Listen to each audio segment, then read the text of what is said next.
Shalom Bapak Ibu yang diberkati Tuhan. Kita jumpa kembali dalam FF Osaka Filmon Monso Fellowship obrolan santai keluarga Allah. Kita akan belajar firman Tuhan malam hari ini. Topiknya adalah gereja digital yang akan dibawakan oleh hambanya Pastor Elia Yusak dari Salatiga. Sebelum sabda Tuhan disampaikan, saya mohon kesediaan Pastor Freddy untuk memimpin kita di dalam doa. Silakan Baik, Pastor. baik, makasih. Bapak, kami bersyukur untuk malam yang indah. Kami boleh sharing, boleh tukar pikiran, dan saling mengingatkan. Biarlah kasih di antara kami terus berjalan, karena Engkaulah sungguh-sungguh mengasihi kami semua. Iya, Bapak, ajarlah teman-teman semua agar boleh menikmati kebahagiaan berkat daripada Tuhan. Berkati juga Pak Elia yang sebentar lagi akan membawakan firman-Mu, menjelaskan tentang gereja. Biarlah menjadi pengalaman, pemahaman, sehingga kami boleh mengerti situasi pada zaman-zaman sekarang. Ya Bapak, kami bersyukur bahwa kami memiliki Allah yang hidup, yang senantiasa melindungi kami, mengajarkan kami, dan memberkati kami. Tuhan, terima kasih atas segala sesuatu yang Engkau telah berikan kepada kami. Biarlah kehendak-Mu yang terjadi.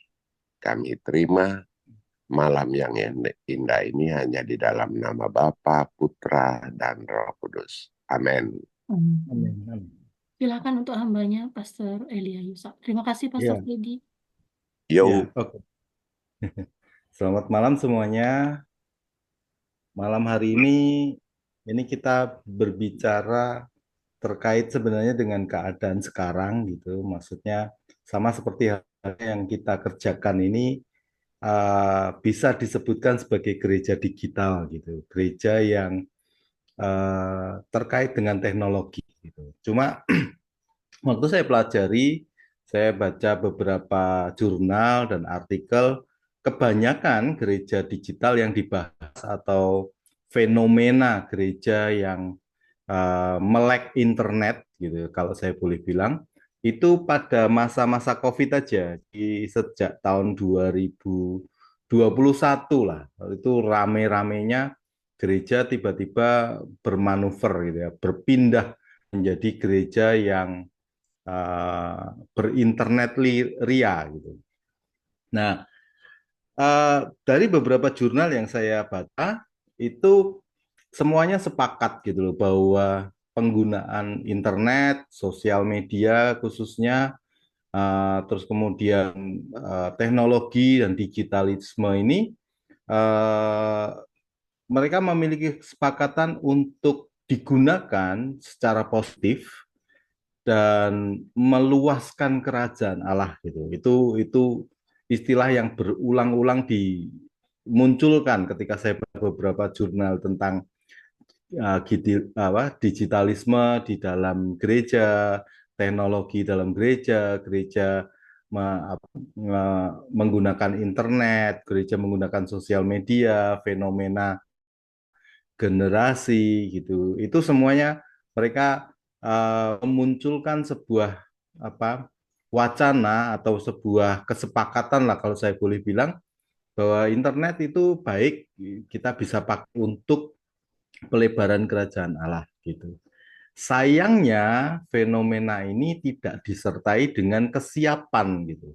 Artinya ada banyak hal yang memang tidak disiapkan atau tidak dipahami dalam dunia digital yang sebenarnya di dalam gereja itu sendiri. Gitu. Maksud saya gini,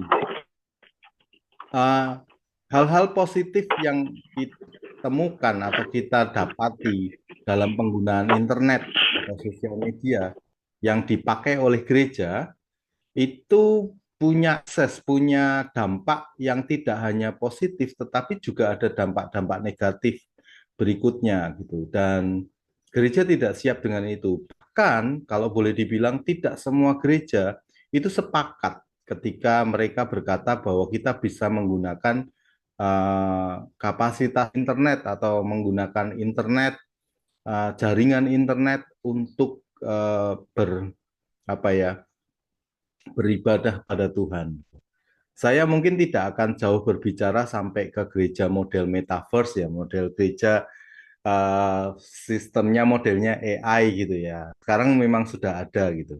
Tetapi kita mau mau apa ya, membongkar sedikit saja bagian-bagian yang terkait sama gereja dan internet gitu. Atau gereja digital itu kayak apa, dan akses yang lebih saya soroti malam hari ini lebih kepada kita bisa melihat tidak saja di sisi positifnya, tetapi mungkin saya akan bicara lebih banyak di segi-segi negatif yang mungkin terabaikan selama ini, yang tidak pernah dipikirkan gitu oleh gereja, gereja secara digital ya. Saya mulai dengan quote-nya ini, Ed Stetzer ini. Ed Stetzer ini bagus quote-nya. Dia bilang gini, a church need to be where the people gather and they are online and on the social media. Maksudnya Ed Stetzer ini dia bilang gini, gereja itu harus ada dimanapun ada kumpulan gitu. Pokoknya setiap ada kumpulan-kumpulan jenis apapun gitu ya, kumpulan sosial apapun yang berkumpul, itu gereja harus hadir. Gereja harus hadir di sana. Nah, untuk generasi saat ini mungkin kumpulannya atau orang-orang itu berkumpul di dunia online atau di dunia sosial media. Nah, gereja harus hadir di sana. Itu menurut Steser gitu ya. Nah, ini sesuatu yang menarik, sesuatu yang mestinya membukakan wawasan kita atau menyadarkan kita bahkan bahwa gereja itu seharusnya bukan orang yang datang ke gereja, tetapi gerejanya yang harus hadir di tengah-tengah kumpulan apapun juga. Kelompok-kelompok masyarakat apapun juga harusnya hadir. Di gereja harus hadir. Itu. Nah, kalau malam hari ini mungkin pembahasannya lebih ke arah online, arah internet, atau terkait dengan sosial media. Nah, Raffi Zakarias almarhum juga berbicara hal yang menarik. Dia bikin nge-tweet gitu ya, dan tweetnya ini menarik sekali. Dia bilang generasi sekarang ini lebih mendengarkan uh, dengan mata, ya. Mereka mendengarkan dengan mata dan berpikir dengan perasaan. Waktu saya coba pikir-pikir, oh ya benar juga ya. Karena saya kan bergerak di entrepreneur, di wirausaha, tapi dari sisi market digital gitu loh. Nah, saya sangat menekankan di foto produk gitu kan, terus visual desainnya produk itu seperti apa gitu. Terus copywritingnya seperti apa. Nah, tapi ternyata masyarakat kita sekarang ini itu entah gimana gitu. Mereka lebih menyukai gambar gitu. Dan mereka menyukai imajinasi mereka sendiri, atau mereka menyukai tafsiran mereka sendiri dari sebuah gambar gitu. Jadi mereka mendengarkan atau mendengarkan dengan matanya. Mereka melihat, lihat dan berpikir dengan perasaannya. Berpikir dengan perasaannya itu artinya ya apa yang mereka suka ya mereka mereka akan like gitu. Mereka nggak suka ya mereka protes gitu. Mereka mereka nggak berpikir panjang lah untuk hal-hal yang ada di sekeliling mereka. Nah, dua sisi ini baik dari Ed Stetzer ataupun Raffi Zakarias ini menggambarkan generasi di mana kita hidup hari ini gitu. Dan itu semua ternyata memang dipengaruhi oleh internet, dipengaruhi oleh keterbukaan informasi yang hari ini ada. Nah, kita sebagai gereja ini ya eh, cukup gagap lah, cukup apa ya, tidak siap dengan situasi seperti ini. Ya. Kalau boleh saya kasih sebuah eh, definisi gereja digital itu sebenarnya secara sederhana adalah gereja yang menggunakan teknologi atau platform online untuk menyelenggarakan ibadah, pengajaran, dan pelayanan kepada jemaat secara virtual, secara online gitu ya. Nah, waktu ini kan saya searching gitu kan, lihat apa sih definisinya gereja digital gitu, atau kan gereja online itu kayak apa gitu. Ya, secara sederhana hanya terkait sama soal teknologi dan platform online-nya aja, atau menggunakan jaringan online atau internet untuk semua aktivitas-aktivitas yang selama ini offline, selama ini ada di dalam gedung gitu kan, tiba-tiba menjadi terbuka, tidak ada dalam gedung, bebas kayak gitu, lupa tidak ada ikatan sama sekali. Nah, lalu pencarian saya mencoba mencari apakah memang ada di Indonesia itu gereja digital ini gitu. Dan saya menemukan ada dua ini yang muncul di awal-awal ketika kita ketik gitu ya, gereja digital gitu. Ketika kita ketik, kita muncul dua dua platform ini. Yang pertama gereja digital itu sendiri, ya, gerejadigital.com, sama yang kedua gerejadigital.id. Nah, sayangnya dari dua-duanya ini, yang di gereja digital yang .com ini, penggunanya banyak dari teman-teman gereja MDC. Sementara gereja digital.id ini baru satu gereja yang menggunakan. Ini berdasarkan websitenya ya, saya lihat gitu.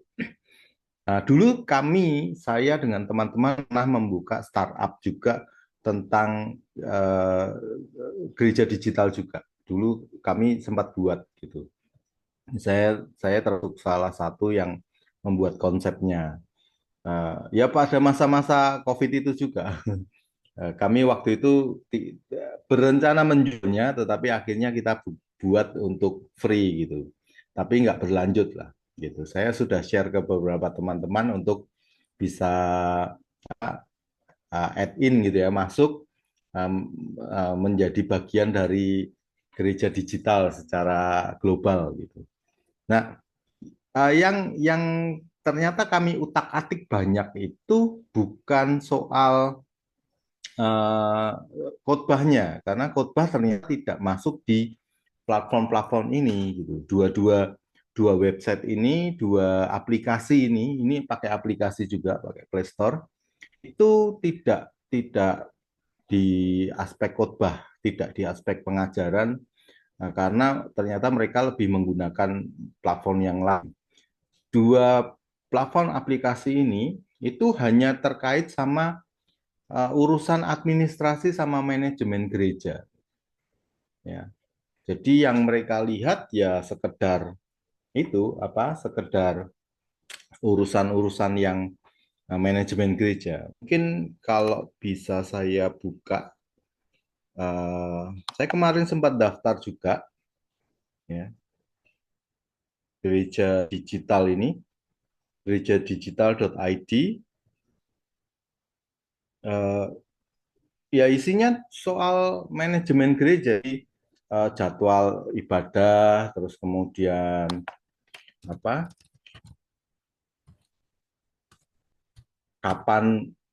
itu hari ulang tahun dan yang lain-lain. Jadi lebih ke seperti itu untuk masing-masing gereja yang mau terlibat di dalamnya lah. Gitu. Jadi itu akan jadi jadi menggunakan platform ini untuk gerejanya, aplikasi untuk gerejanya. Saya pikir masih ada banyak yang lain yang yang menggunakan sistem gereja. Ini gimana share-nya ya?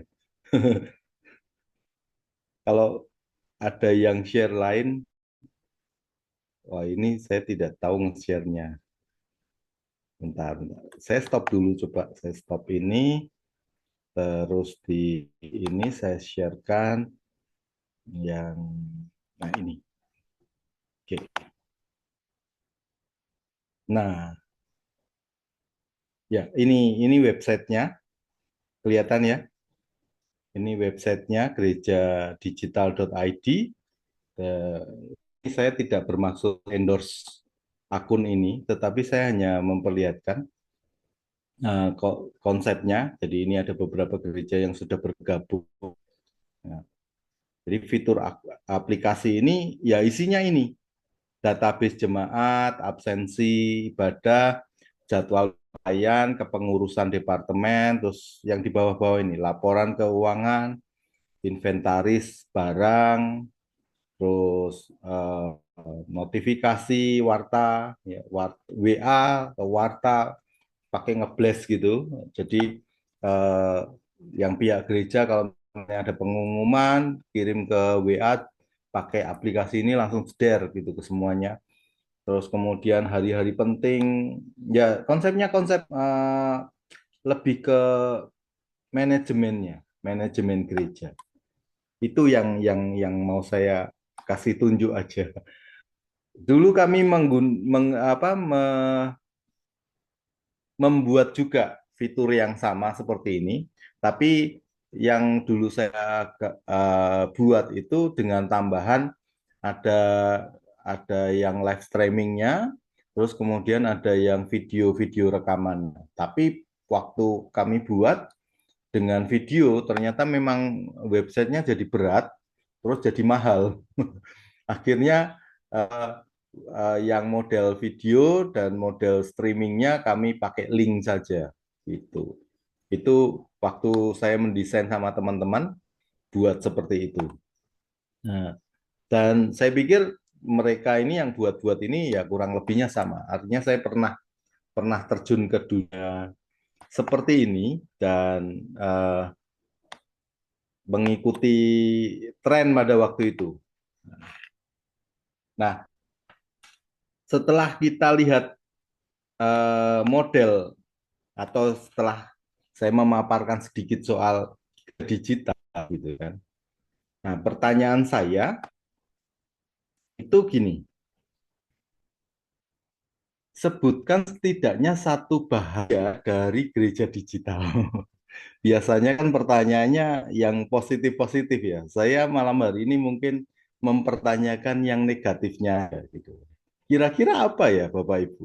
Boleh deh kasih komen dulu di tengah-tengah kita sharing ini. Satu saja.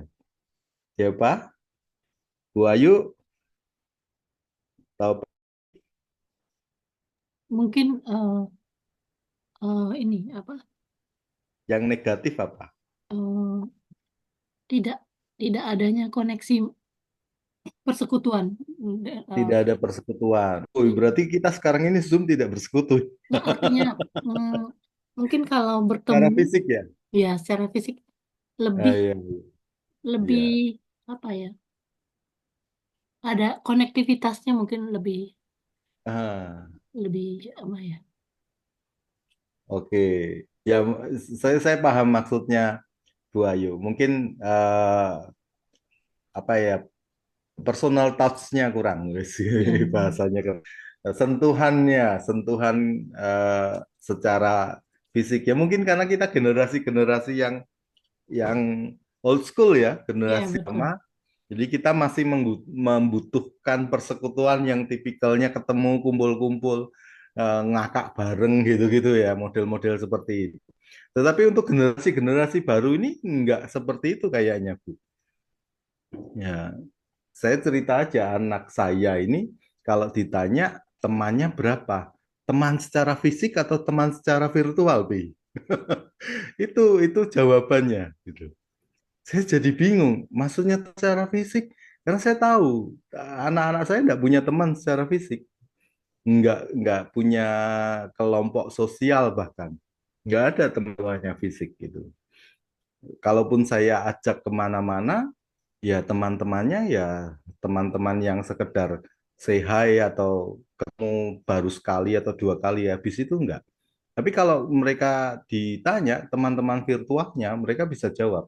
Oh, saya punya teman di Israel, teman di Filipina, teman di ini, gitu.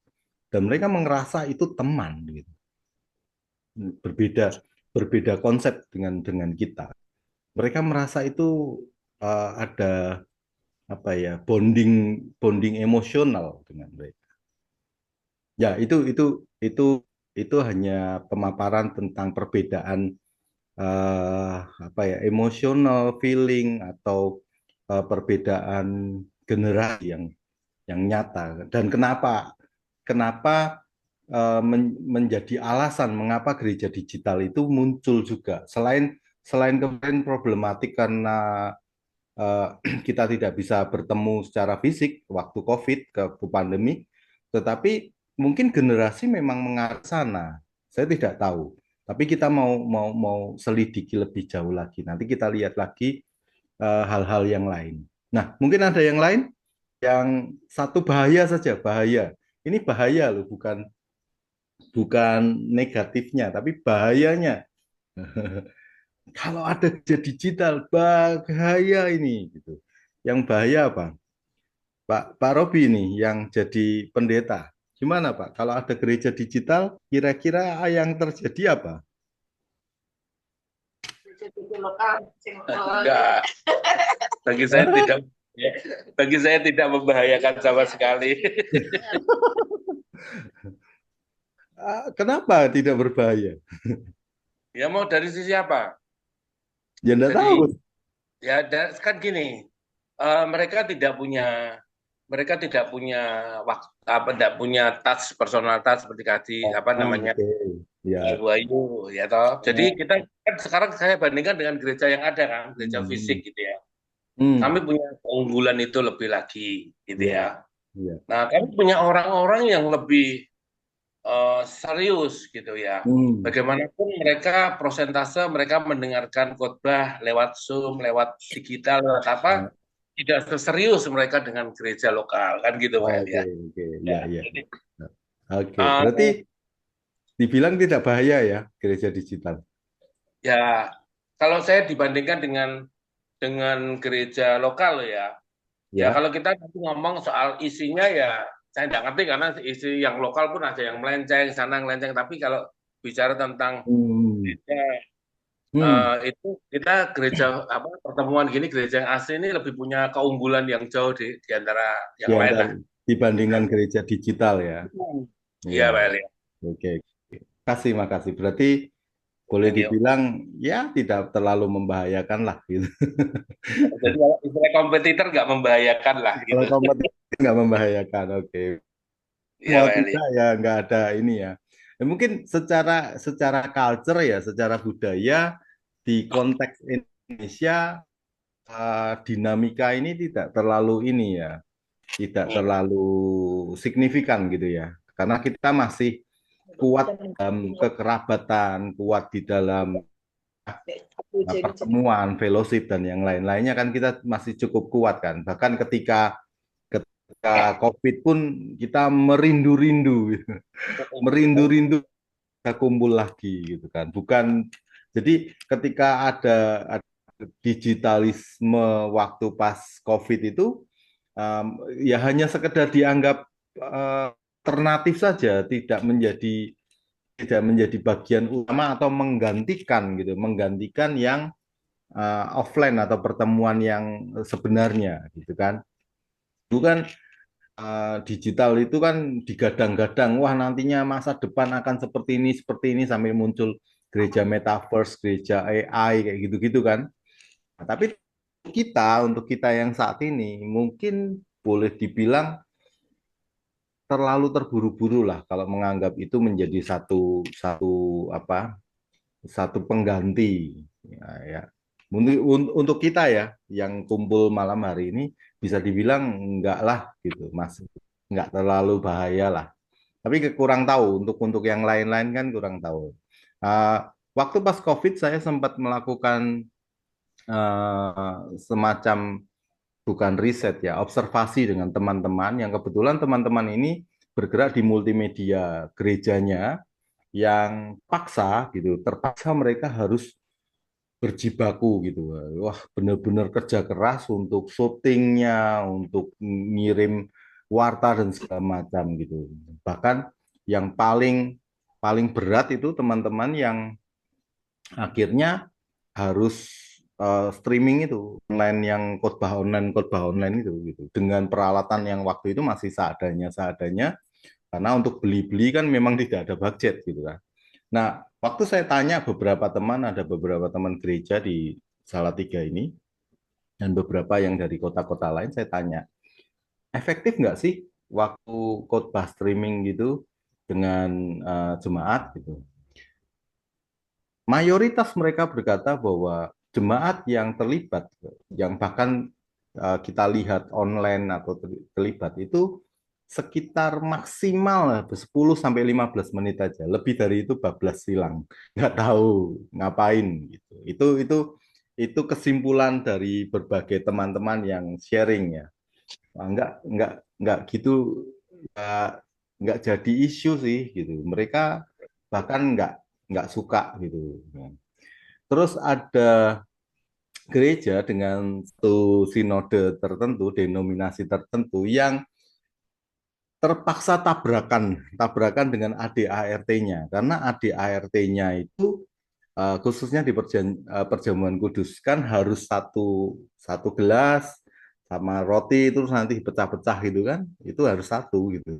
Terus mereka meeting Zoom, dirubah ADART-nya, dirubah doktrin dasar teknis perjamuan kudusnya, akhirnya boleh perjamuan kudus di rumah, boleh perjamuan kudus tidak menggunakan anggur, boleh perjamuan kudus tidak menggunakan roti, gitu. Pokoknya apa yang ada, yang penting tetap perjamuan kudus. Dan itu cukup alot gitu, alot. Jadi pas COVID itu ada banyak hal yang berubah di dalam gereja, ada banyak ketidaksiapan gereja dengan fenomena itu. Tetapi sekali lagi, kalau bicara gereja secara digital, mungkin pada saat itu hanya menjadi alternatif saja, tetapi bukan sebagai jalan keluar yang benar-benar jalan keluar buat gereja-gereja konvensional atau gereja-gereja yang sebagaimana sama ini kita jalani, gitu ya.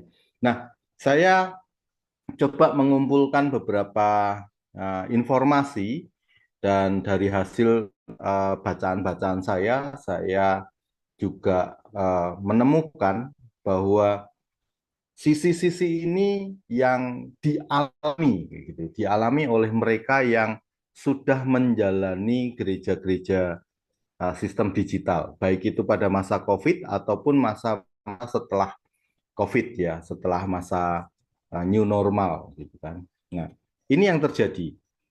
Yang pertama, berdasarkan pengalaman, karena ini satu pengalaman baru kan, ibadah dengan online gitu, secara subjektif banyak yang merasa tidak nyaman gitu.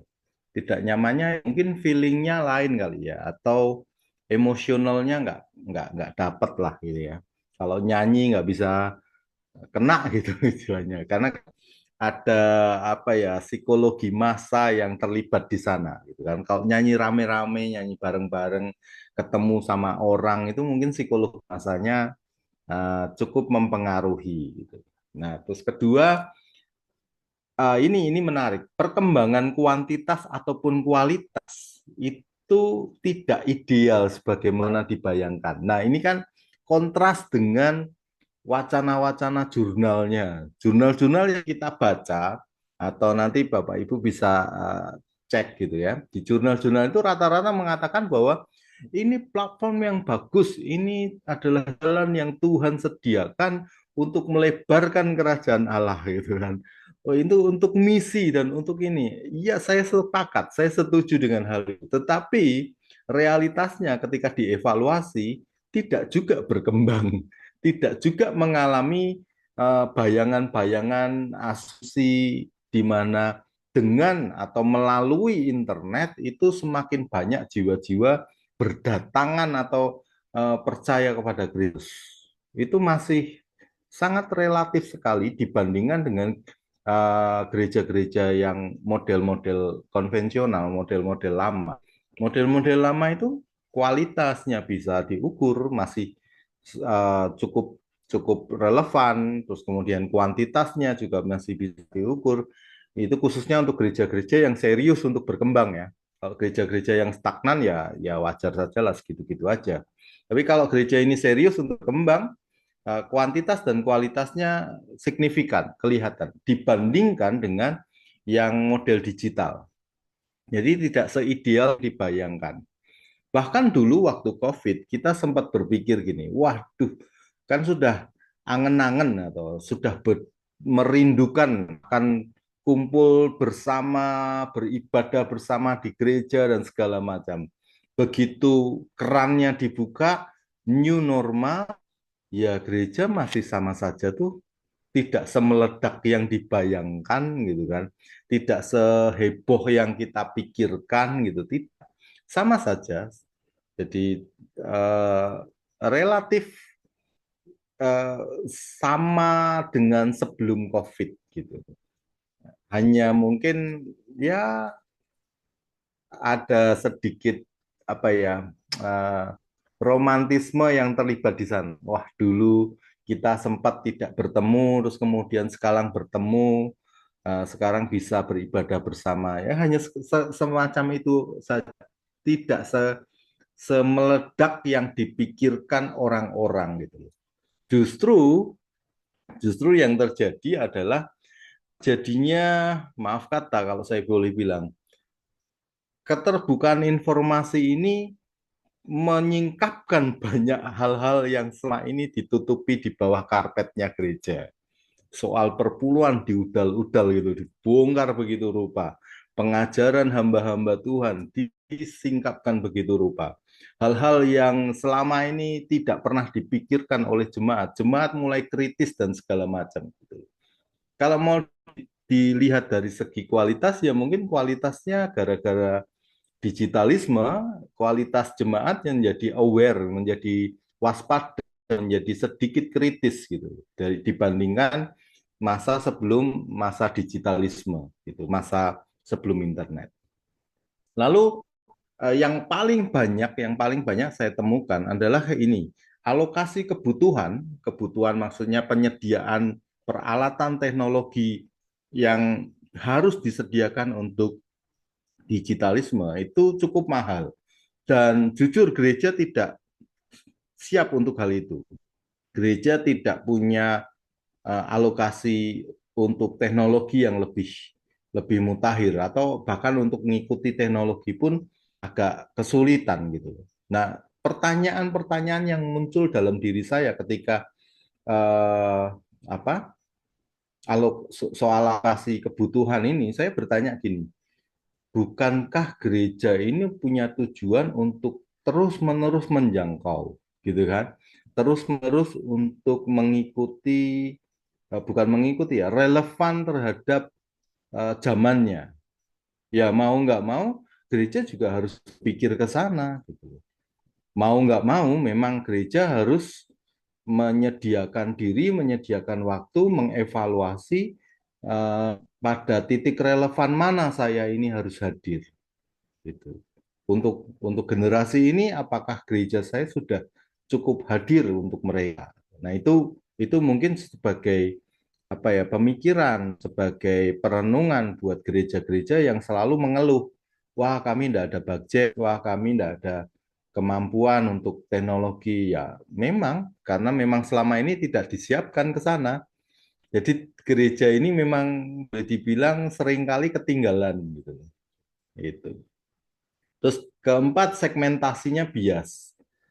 Ya, yang disasar oleh gereja digital itu memang generasi saat ini gitu. Nah, generasi-generasi saat ini apakah memang secara market, secara potensi, iya mereka yang menjadi spesifik segmentasinya. Tapi apakah memang gereja benar-benar hadir atau secara digital ya, itu memang menyediakan diri untuk mereka atau masih dengan cara-cara lamanya?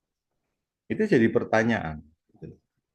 Karena yang mengambil keputusan, yang mengelola bahkan seringkali bukanlah orang-orang yang memahami dunia generasinya. Seringkali yang ngambil keputusan kan yang senior-senior. apalagi berkaitan sama budget lagi gitu kan, cost-nya cukup tinggi. Jadi itu agak sulit gitu loh. Teman saya di salah satu gereja di bagian multimedia, keluhan pertama dia adalah ini, Pak pendetanya minta ini, tetapi nggak pernah ngasih budget gitu kan. Ketika diminta selalu bilang gini, ya kita doakan saja. Istilahnya itu nunggu nanti donatur, nunggu sponsor baru kita jalan. Lah, permintaanmu, keinginanmu itu tidak kamu alokasikan di dalam kas gereja gitu. Malah nungguin dari luar atau nungguin sponsor baru kamu berjalan di sana. Nah, teman-teman gitu maunya apa gitu. Mau mau mau maju tapi masih nunggu. Ini gimana ini? Nah, itu biasalah apa bergosip dengan ya itu teman-teman suka cerita gitu. Yang kelima, ini banyak di gereja-gereja modern FOMO. FOMO itu missing out atau nggak trending, nggak relevan, takut apa ya up to date gitu. Kalau gereja sana punya ini gitu, punya live streaming gitu. Kita kapan gitu. Nah, makanya dikejar-kejar. Gereja sana musiknya drumnya sudah drum-drum elektrik. Nah, kita kapan? Kita masih pakai drum-drum klasik gitu kan. Terus digitalisme gitu kan. Oh, sana kalau sembahan sudah pakai QRIS. Sudah tinggal gesek gitu. Atau pakai GoPay gitu dan yang lain-lain gitu lah. Kita gimana gitu. Masih pakai kantong kolektor yang keliling-keliling gitu. Nah, itu FOMO ini cukup apa ya? Cukup menjalar di berbagai gereja gitu. Bahkan ketika saya kemarin dengan anak-anak yang khususnya anak-anak youth itu terjadi diskusi yang menarik tentang apa ya trending gerejamu tuh sekarang apa gitu. Gerejamu sekarang pakainya apa gitu. Musiknya gimana? Itu jadi pembicaraan mereka gitu. Sudah ada streaming enggak gitu. Kadang-kadang kumpul itu eh, sampai hari gitu kan atau pas Youth Sabtu itu eh, ada streamingnya gitu. Model kayak gitu walaupun tidak terkesan kompetisi tetapi kayak apa ya menebarkan satu satu isu gitu satu atmosfer persaingan secara tidak sadar gitu. Itu yang terjadi karena gereja modern lebih ke FOMO ya, fear of missing. Terus kemudian gereja-gereja ini juga terjebak di validasi sosial gitu.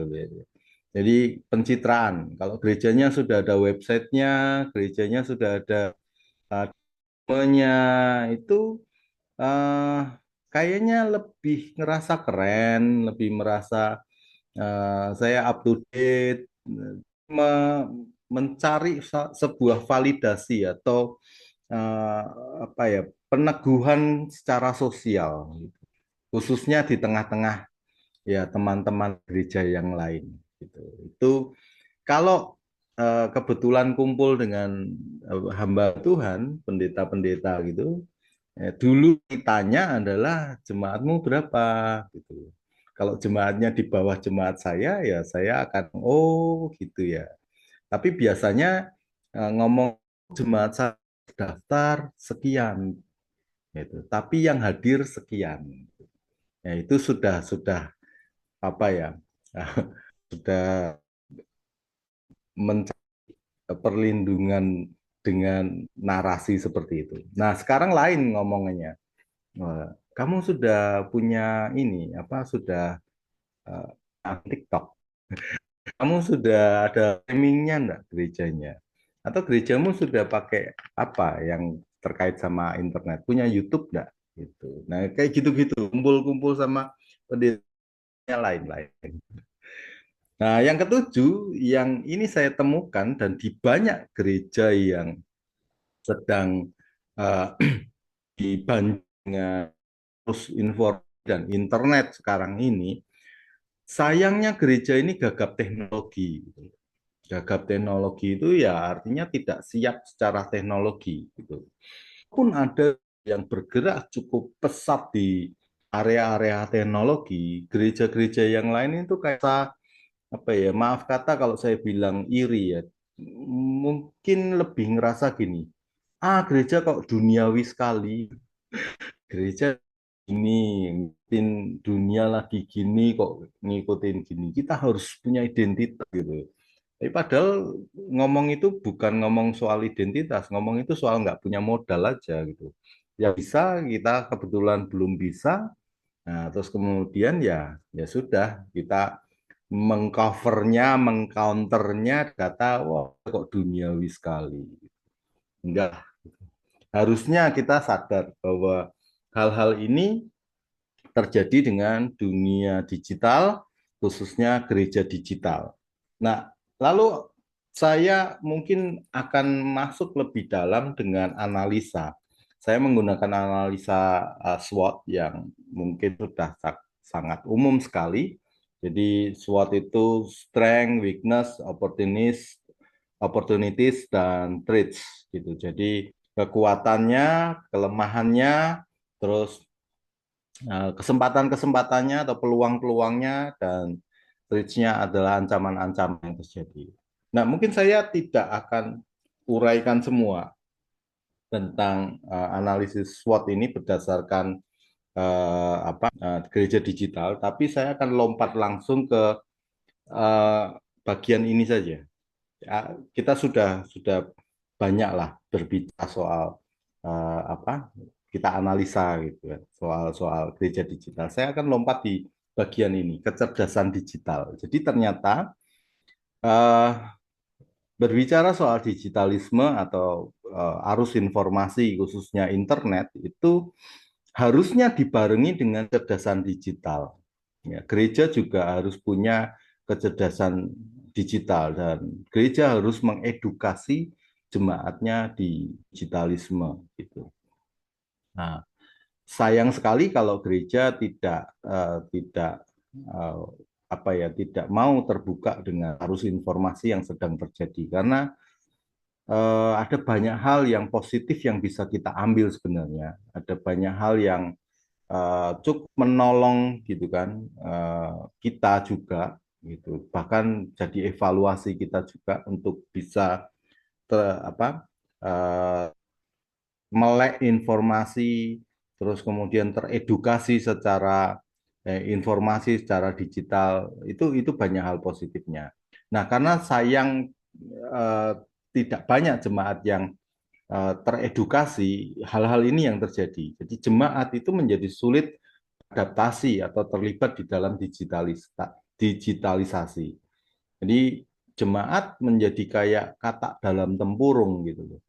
Ya, gereja ya kayak gini gitu. Bahkan muncul isu bahwa yang tadi saya katakan di atas tadi, bahwa ada ada semacam stigma, ada semacam pemikiran, ada semacam asumsi bahwa dengan digitalisasi atau dengan terlibat dengan internet itu terlalu duniawi itu, sehingga sudahlah gereja itu nggak neko-neko, nggak macem-macem gitu. Nah, sehingga nggak perlulah teknologi-teknologi segala gitu. Itu itu respon yang sebenarnya salah, tetapi itu ada ya, karena memang mereka tidak bisa beradaptasi. Lalu kemudian jemaat yang tidak terdidik secara benar, karena jujur ini kan pengaruh informasi sangat terbuka ya, sehingga hampir apa saja gitu ada di internet. Digitalisasinya sangat-sangat terbuka di tangan kita. Nah, kalau jemaat tidak terdidik secara digitalisasi atau terdidik secara teknologi dengan benar, akan sangat membahayakan sekali, karena mereka ya tidak punya pondasi yang kuat atau bisa diikut arus atau segala macam gitu. Bahkan tidak bisa membedakan mana yang benar dan mana yang salah gitu. Ini semengerikan itu. Nah, jadi balik lagi ke soal gereja digital itu sebenarnya pembicaranya cukup luas. Hanya saja di Indonesia gereja digital ini sedang hanya dipakai untuk persoalan manajemen gitu. So, untuk persoalan administrasi gereja. Untuk live streaming dan segala macam itu menggunakan multimedia platform yang lain. Tidak di bawah counting atau covering dari gereja itu sendiri. Nah, kayak sering sekali terjadi pengajaran-pengajaran yang blunder, pengajaran-pengajaran yang menyimpang itu seringkali kalau ketika diminta pertanggungjawaban sama gereja atau inilah tim multimedianya diminta pertanggungjawaban, mereka bilang enggak, itu bukan urusan kami hanya istilahnya operator gitu, kami hanya menjalankan tugas kami. Jadi tim multimedia sendiri tidak punya controlling gitu untuk mengedit atau untuk menyiapkan dengan benar gitu. Sehingga muncullah hal-hal yang ya di luar kontrol gitu. Dan itu menyebar secara publik sehingga jadi banyak pengajaran atau hal-hal yang semestinya tidak tersampaikan publish jadi publish. Kalau diminta pertanggungjawabannya pada gereja, gereja angkat tangan, gereja bahkan uh, tutup mata untuk hal itu. Ini yang sering terjadi. Yang ketiga, tanpa edukasi digital yang benar, konsumsi digitalisasi atau penggunaan HP, penggunaan internet itu menjadi terlalu berlebihan, khususnya sosial media. Sekarang kita nggak bisa nutup mata. Kita hampir semua orang-orang di sekeliling kita itu kecanduan dengan HP-nya, kayak nggak bisa lepas dari HP-nya. Gitu. Entah apalah yang mereka cari. Dan jujur saja, tidak semuanya nyari yang rohani, gitu. Nyari hal-hal yang lain-lain juga, gitu kan. Dan itu sudah konsumsinya sudah terlalu berlebihan, ya. Kita itu termasuk peringkat kedua atau ketiga sedunia dalam hal penggunaan internet. Dan sosial media kita masuk ke peringkat 5 besar juga. Itu mengerikan sekali kalau lihat datanya ya.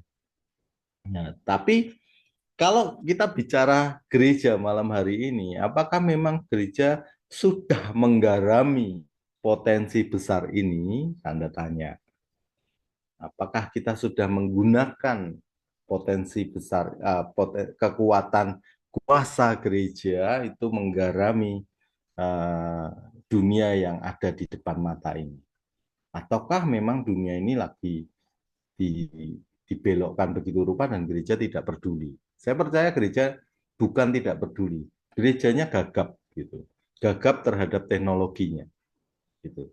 Pendeta-pendeta yang dulunya berani tampil di atas mimbar gitu.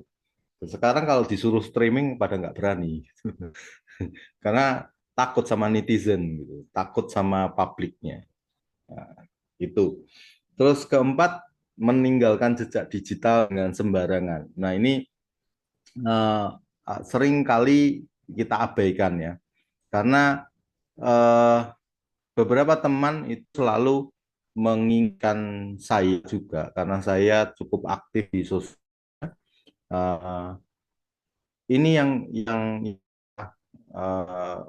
peringatkan mereka, bukan tegur ya, mereka nasihat, karena beberapa teman akun-akunnya sudah kena gitu kan, sudah dihack di mata ketika berbicara cukup keras tentang berbicara cukup keras ajaran itu benar-benar mereka entah sama orang lain atau entah sesama orang Kristen yang lain gitu kan. Tidak, kalau kita bicara soal jejak digital, memang secara digital itu tidak bisa hilang walaupun sudah di delete seperti apapun, itu track memorinya masih ada gitu. Jadi kalau ada orang-orang yang jahat ya yang mereka pergunakan adalah track memori masa lalu yang mungkin kita rasa sudah kita hapus. Tuh. Dan ancamannya bukan soal ancaman hal yang umum, tapi ini sudah mengarah pada keamanan pribadi. Itu soal apa kecerdasan digital. Nah, saya mungkin akan mengakhiri sharing malam hari ini dengan beberapa istilah ya, yang menunjukkan bahayanya gereja digital. Ini malah nakuti ya, nggak tahu lah ya. Tapi mungkin ini jadi perenungan saja. Gereja digital ini umumnya itu positif, tetapi malam hari ini mungkin ada evaluasi yang perlu kita renungkan bersama-sama tentang gereja digital itu apa saja. Gitu. Saya mengumpulkan ada sekitar tujuh sisi bahaya gitu. Ya masih bisa dievaluasi benar dan tidaknya, tetapi 7 bagian ini yang muncul dengan gereja digital. Yang pertama disconnected gitu ya, tidak terhubung ya. Yang Bu Ayu tadi juga sampaikan bahwa gereja secara online itu enggak terkoneksi, tidak apa ya, tidak ada personal touch-nya. Itu mungkin untuk kita yang old school, kita akan ngomong ya itu satu kebutuhan yang penting gitu.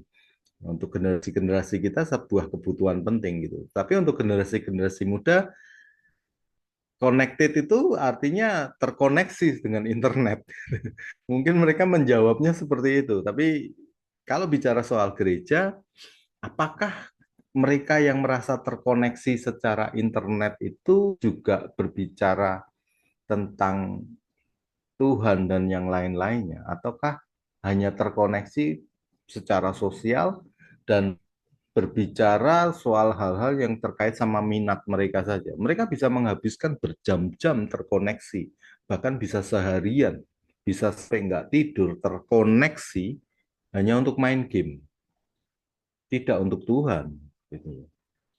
Nah, nggak tahu. Saya sendiri masih bertanya-tanya gitu, kok bisa? Kemarin saya tanya anak-anak gitu, bukan anak-anak saya, anak-anak yang pas itu saya tanya, apa sih menariknya game itu? Gitu. Nah, mereka menjawab banyak. Terus, menurutmu gereja menarik nggak? Mereka jujur menjawab tidak. Tidak sambil ketawa-ketawa. Loh, kalau misalnya gereja jadi kayak game gitu gimana gitu? Mana bisa Om, gitu. Mana bisa Mister gitu. Ya macam-macam gitu. Enggak, jawaban mereka. Tetapi menarik gitu loh.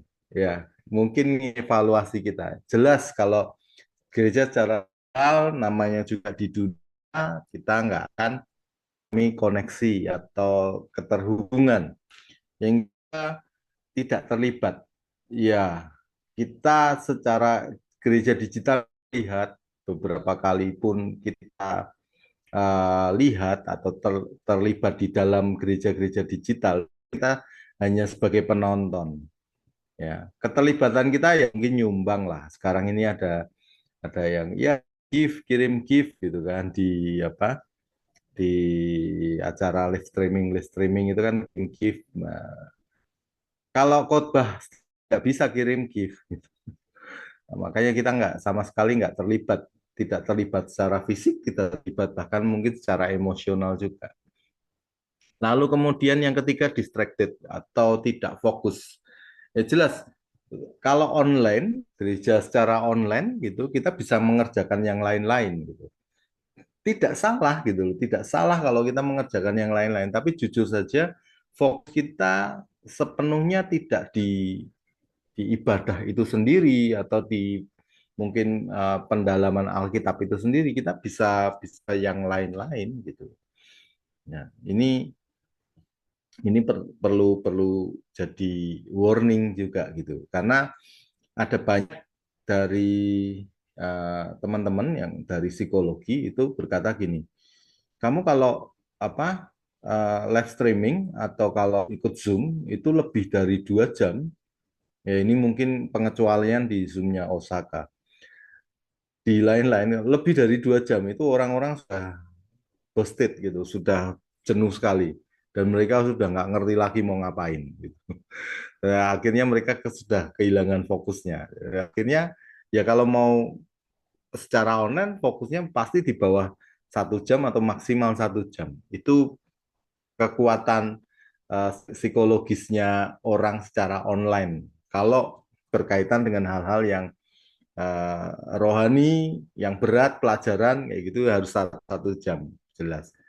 Nah, bahkan saya training yang John Maxwell itu sudah ada batasan waktunya. Ini waktunya sekian, 10 menit, ini waktunya sekian, bahkan tanya jawab pun ada waktunya, dibatasin waktunya, karena memang ada riset psikologinya gitu. Nah, orang akan kehilangan fokus. Ya. Yang keempat, disruption atau tidak terprediksi. Ya jelas, online ini begitu, kalau saya boleh bilang, liar, liar dan tidak terkontrol dengan seksama. Orang berpikir bahwa dengan digitalisasi itu bisa mengontrol, tapi ternyata kita itu kayak megang belut gitu, atau megang pasir, merasa bahwa kita memegangnya, tetapi itu keluar di celah-celah jari-jari kita. Gitu. Jadi tidak terprediksi apa yang bisa terjadi secara digitalisasi. Atau secara sederhananya ini, ya kayak sekarang kita online gitu, kita tidak tahu kalau misalnya maaf kata tiba-tiba sinyalnya tidak berjalan sebaik yang kita kira. Enggak cuma sinyalnya, listrik tiba-tiba mati jeder gitu, hilang sudah gitu. Konsentrasi kita juga hilang, persekutuan kita juga hilang, semuanya hilang gitu. Kita nggak bisa ukur secara prediksi bahwa oh pertemuannya akan 2 jam gitu, nggak bisa gitu. Ya, sama seperti memegang belut yang licin gitu atau memegang pasir yang kita rasa kita bisa mengendalikan secara digital, secara internet gitu kan. Informasi kita bisa kendalikan tapi ternyata itu semua keluar dari tangan kita. Yang kelima, disbelief, terjadi ketidakpercayaan.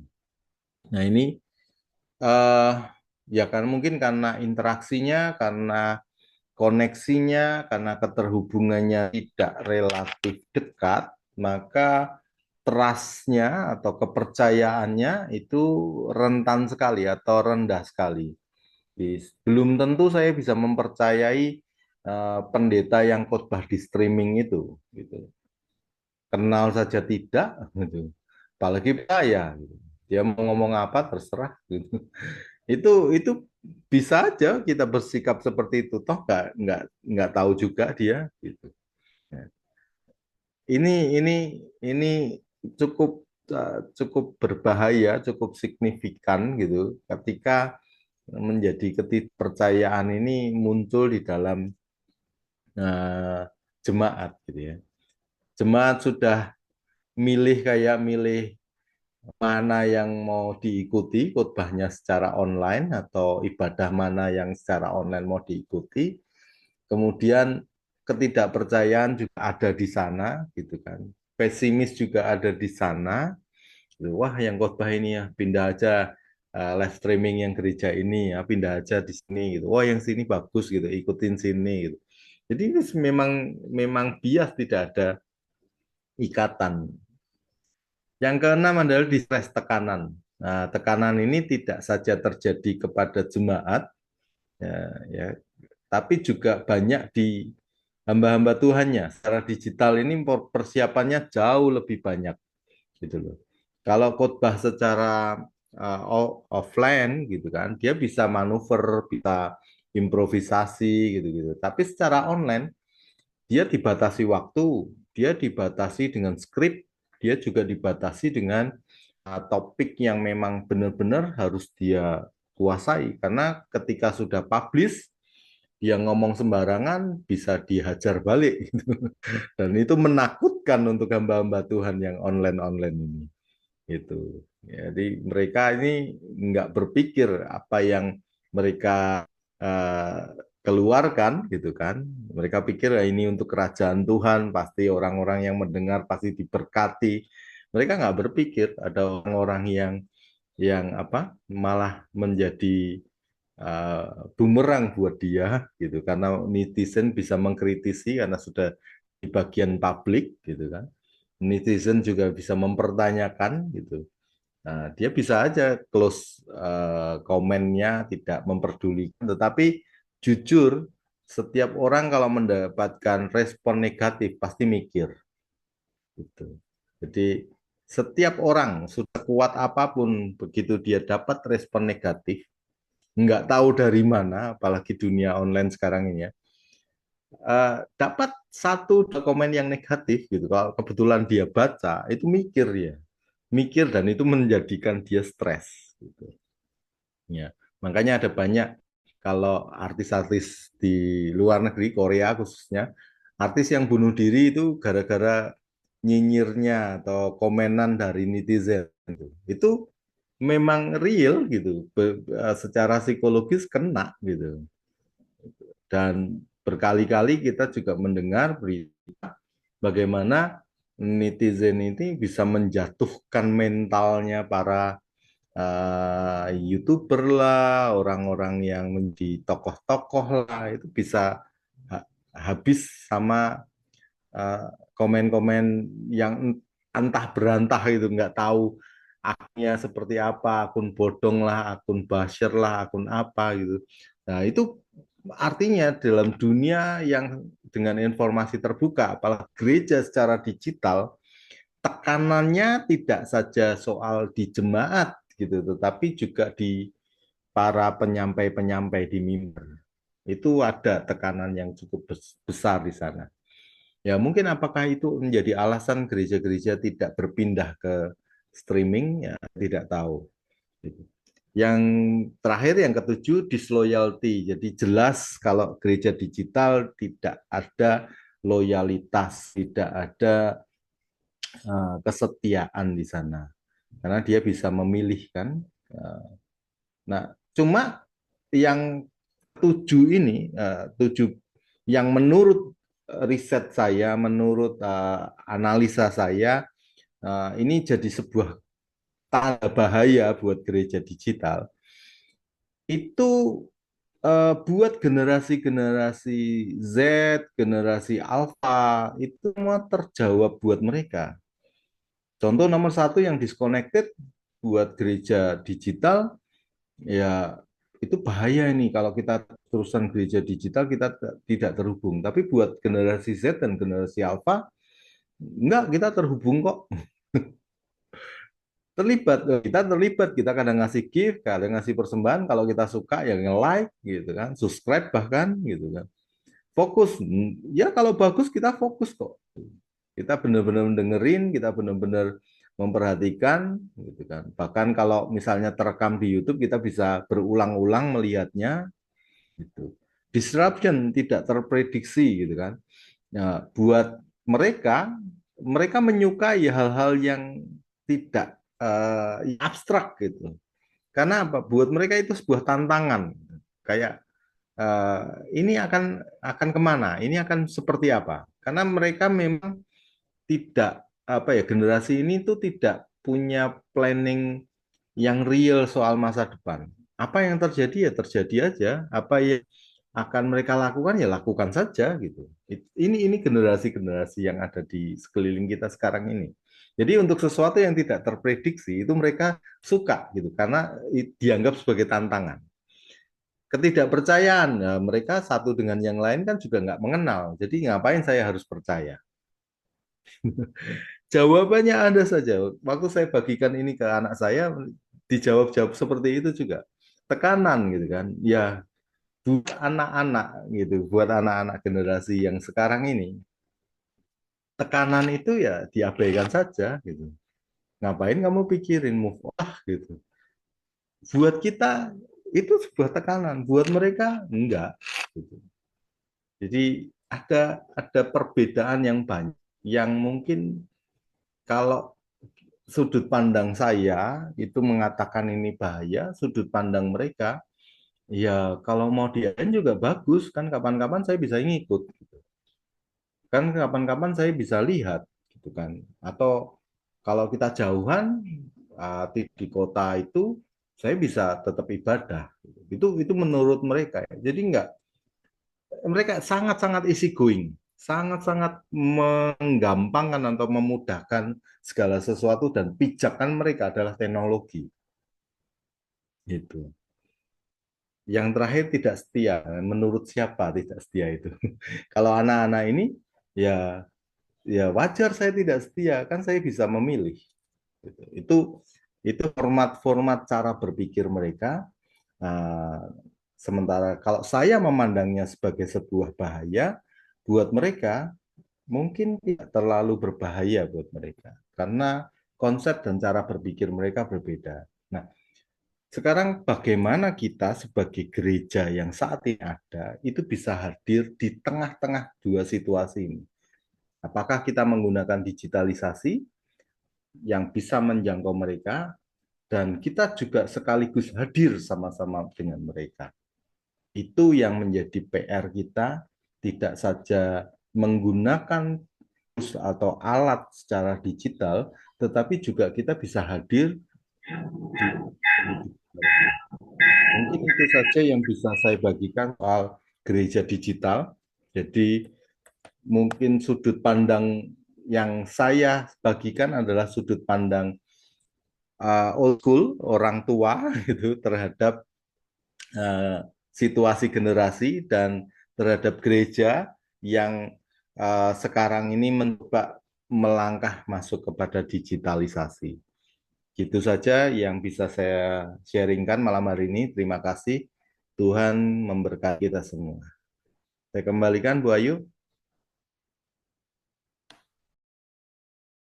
Baik, terima kasih Pastor untuk firman yang sudah disampaikan. Kita akan masuk diskusi Bapak Ibu.